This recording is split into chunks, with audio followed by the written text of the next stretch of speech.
গোপালগঞ্জ জেলা দায়রা জজ আদালতের সামনে থেকে ইজি বাইকে উঠতে গিয়ে হঠাৎ করে এলোপাথাড়ি কোপ এবং মারধর চালায় দুর্বৃত্তরা। তো এখানেই দেখতে পাচ্ছেন একজনের মার দেওয়ার কারণে হাতও ভেঙে গেছে এবং সেখানেই গোপালগঞ্জ জেনারেল হাসপাতালে ভর্তি অবস্থায় তাদের সাথে কথা বলে জানতে পারি যে আসলে গ্রামের জায়গা জমির ঝামেলা নিয়ে মূলত এই কাহিনীটি ঘটে এবং সেখানে মামলা হয়। গ্রাম্য সালিশ অনুযায়ী তাদেরকে সুন্দরভাবে ভাগ বন্টন করে দেওয়া হয়। ভিকটিমরা গত মঙ্গলবার অর্থাৎ 19শে নভেম্বর 2024 তারিখে তারা আদালতে হাজিরা দিতে আসায় হাজিরা শেষ করে যখন আদালতের সামনে বেরোয় ইজি বাইকে ওঠার সময় আসলে এই ঘটনাটা ঘটে। বিস্তারিত আহতদের মুখ থেকে শুনছি, সম্পূর্ণ ভিডিওটা সঙ্গে থাকবেন।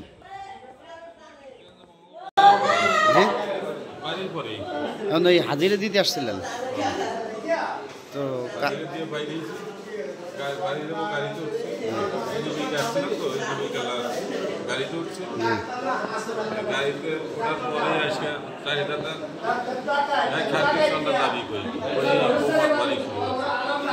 আপনাদের বাড়ি কোন জায়গায়? কোটালি। ওই জায়গাতে হাজিরা দিতে আসছিলেন কোর্টে?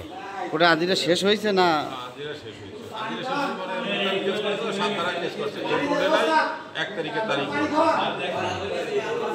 তো আপনারা কয়জন আসছেন? 5 জন। তো মূলত আপনাদের ওই একই জায়গায় বাড়ি? আমরাই আপন, এই আমার ছেলে আর এই ভাই বেটা 2 জন, এই 5 জন অন্য চলে। মানে যাদের সাথে গ্যাঞ্জাম হাজিরা দিতে আসছেন তো একটা মামলা হয়েছে না? হ্যাঁ। তো ওই মামলাটা কাদের সাথে? ওই আমাকে পাড়া প্রতিবেশী বাড়ির উপরেই আমাকে একই বলছে। গ্যাঞ্জামটা কি নিয়েছে? গ্যাঞ্জাম কিছুই নেই, এই যে কাগজপত্র আছে কোর্টে একবার পেশ করছে, কোর্টের থেকে তদন্ত থানার উপরে গেছে, থানার দারোগা কোনো সাক্ষী শপথ পায় নাই, ঘটে নাই, মিথ্যা কেস বুঝছেন, দারোগা সেই রিপোর্ট দিয়ে দিয়েছে।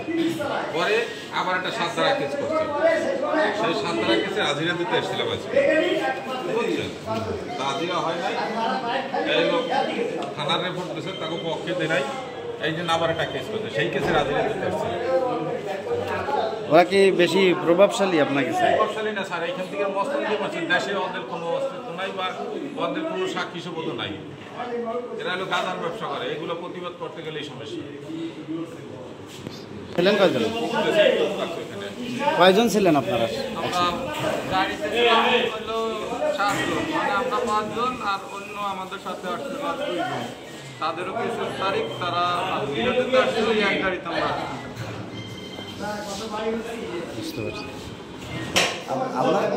না আমি কলেজে মাত্র এখান থেকে কলেজে গেছি, ফটো ওঠে নাই, কলেজে থেকে গেছে। তো আপনারা কি যে ওনাদের সাথে? হ্যাঁ আমি ও ছিল না, তাহলে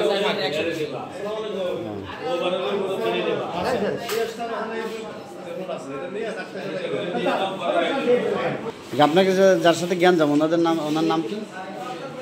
মূলত তোমাকে বেটা রাখেও পারিনি, ওনার স্বামীর নাম হেমায়ত কাজী আর ছেলের নাম ইকবাল কাজী, সে থাকে সৌদি, এই মহিলাই জ্বালাই খাইতেছে। আচ্ছা, মহিলার সাথে জ্ঞান মানে আপনার জায়গা জমি নিয়ে? জায়গা জমি নিয়ে আর কোনো জ্ঞান নাম নেই, গ্রামে তো মিটাই দিয়ে খুঁড়ামুড়ে করে দিয়ে গেছে, সেইভাবে হয়েছে। কিন্তু সে মাইনে নিতেছিল আমি যাই এইসব